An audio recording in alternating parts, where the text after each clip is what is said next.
Well guys, we made it. Made it to 7 years of Import Gaming for the win, as of October 7th, 2020 anyway.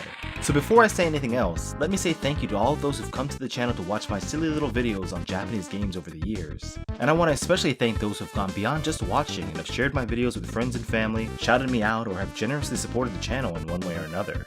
Thank you for helping make this such an enjoyable hobby. And who knows, maybe I'll even make it to the 10-year mark. It doesn't seem like it's been 7 long years, but time really does fly when you're having fun. And while it is indeed fun to create videos about something you have a passion for, it can also be frustrating when many of the topics you cover are pretty niche, which can make it difficult at times to garner an audience. Despite only having a very small viewer base myself, a couple of years ago I put out a video spotlighting 5 channels with under 1,000 subscribers that cover niche topics to try to help them get a little more exposure. Thanks to all who checked those channels out, and I'm happy to say that since then, 4 out of the 5 have broken past that 1K barrier, and a few of them are steadily gaining quite the following. If you haven't checked out Retro Island Gaming, Tritonus Raven, Zuby's Game Room, Sarumaru or Space Asylum, or his newer alternate channel, Mike Crow, I still highly recommend all of them. I've wanted to do another video like that one for quite a while now, and with the 7th anniversary of Import Gaming for the win, I think the timing is just about right. So if you like the kind of stuff I talk about, you'd probably also like the 5 channels I'm about to mention. Each still has a relatively small sub count at the moment, so I hope you'll take the time to give them a peek and perhaps a follow. Unlike the previous shoutout video, I'll do my best to keep this short and sweet. No gimmicks, no bad jokes, just a brief description of each channel and a video I'd recommend to get what the channel is all about.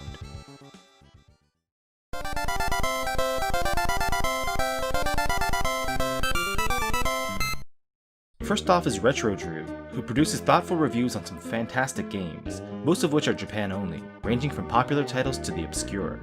He's actually covered a lot of games that I've wanted to do Import Gaming for the Win episodes on since the start, so we both seem to have pretty similar tastes when it comes to our interactive electronic entertainment. He packs a lot of details in such a short amount of time, making his reviews bite-sized but full of flavor.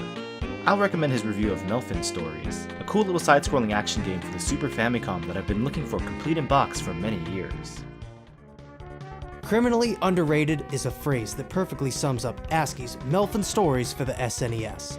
I never hear anyone mention this game when talking about the system, most likely due to it never leaving Japan, but it seems like even most importers don't know about it, and that's an absolute shame as it is one hell of a fine side-scrolling beat-em-up, and it goes to show that there is still a never-ending slew of amazing games for the Super NES just waiting to be discovered.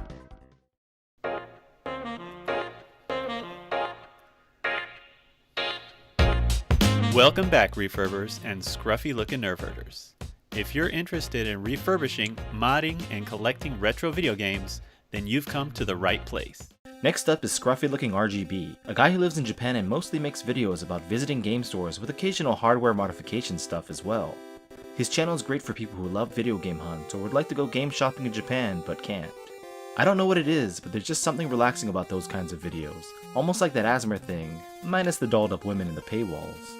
Anyway, if you like Kid Shoryuken's videos, you're sure to enjoy Scruff's. I don't have any specific recommendation other than whatever his most recent Game Hunt video upload is. If you like it, there are plenty of other trucks for you to experience vicariously through his eyes. Today, we're in Otaku Heaven, otherwise known as Akihabara. What kind of game can you find in Akihabara for 500 yen? You are about to find out. We are in one of my favorite, lesser-known shops called Kaden no Kenchan's. This place specializes in modding and repairing retro game consoles, as well as computers.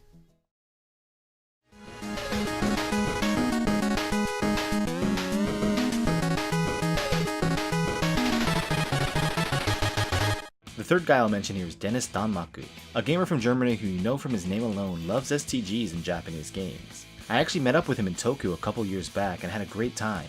He's a real down-to-earth, funny, and chill guy. Most of his older content is in German, but if you don't sprechen Sie Deutsch, he's made a lot of effort in his last few videos to present everything in English. He's got reviews, recommendations, topical stuff, all produced in style. Definitely check him out. And just as an aside, I've gotta say that his thumbnails are some of the best in the game. Especially this one. I'd recommend starting off with this video only in Japan, which is about some games you may have never heard about or played. There are so many games on so many platforms out there for us to enjoy, and almost every day more and more are added to the roster. But regardless of how many sweet games we gonna get, there will always be some we gonna miss out. So the question is, why? Why is that the case? Well, mostly the friendly people over in Japan think they can make a bunch of fun, exciting and sometimes wacky games and keep them all to themselves. But thanks to the internet, importing games from another country is now easier than stealing your neighbor's Wi-Fi. So if you're like me and are wondering which incredible gems are worth your money, stick around and I'll show you a handful.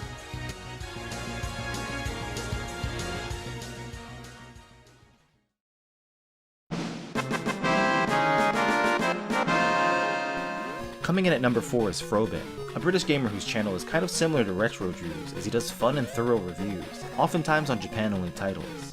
However, he uploads so consistently and his videos cover a wide range of gaming themes and topics. Besides standard reviews, he does more retrospective type videos, but his most popular series is the Compilation Corner, where he covers, you guessed it, various video game compilations, new and old, something I'm a huge fan of. He's got great stuff and there's always something new and interesting coming out for his subscribers to look forward to. I'd recommend watching his solid review of Coca-Cola Kid on the Game Gear because, well, I think the thumbnail says it all.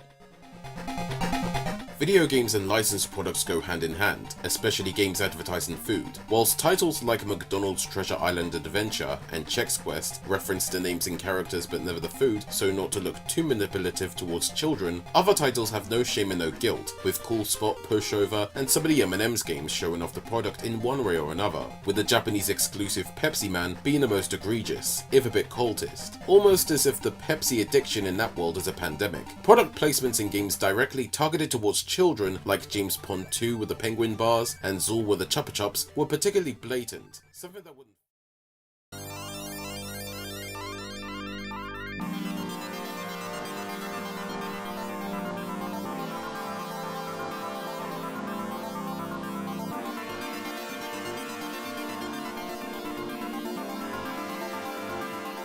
The last person I'll talk about here is someone you're probably already familiar with, my man Rewind Mike. Sure, he's been a personal friend of mine for several years now, and he just helped me out with a segment for my MSX Aliens video, but even putting my own bias aside, he just has a damned good channel. If you haven't checked out his videos yet, I implore you to take a look now. He covers many facets of gaming, mostly on the obscure side and including Japanese exclusives. Always well presented, well scripted, and well edited, Mike's channel is a real hidden gem. Ooh, did you say hidden gems? I love hidden gems. Okay, so I lied about not including bad jokes or gimmicks, but hey, we're coming to the end of the video. I would recommend his History of Beat-em-ups retrospective, as it's the video I'm sure he's most proud of. But my personal recommendation is his review of Dana Megami Tanjo on the Mega Drive, a game that I wanted to do a video on back in the day, but don't need to anymore since Mike did such a good job with his own video. The name of the game was Dana Megami Tanjo, or Dana, Goddess's Birth. Now, the next question was, how could this have slipped so far into Sega's obscurity that I haven't even heard of it myself? To put it bluntly, it was never released outside of Japan, and of all places, South Korea. For reasons which I can only speculate on because there's very little information about this release.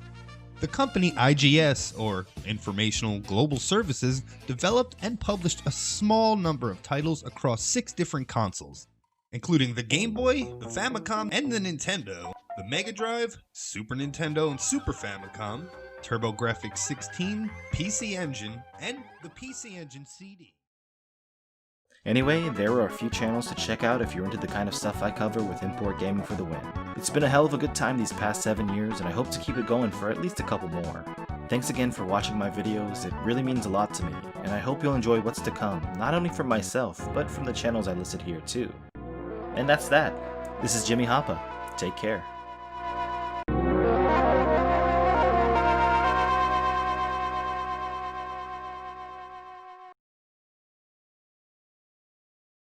The remake replaces the Blocarino Hunter with an anime girl, as God intended.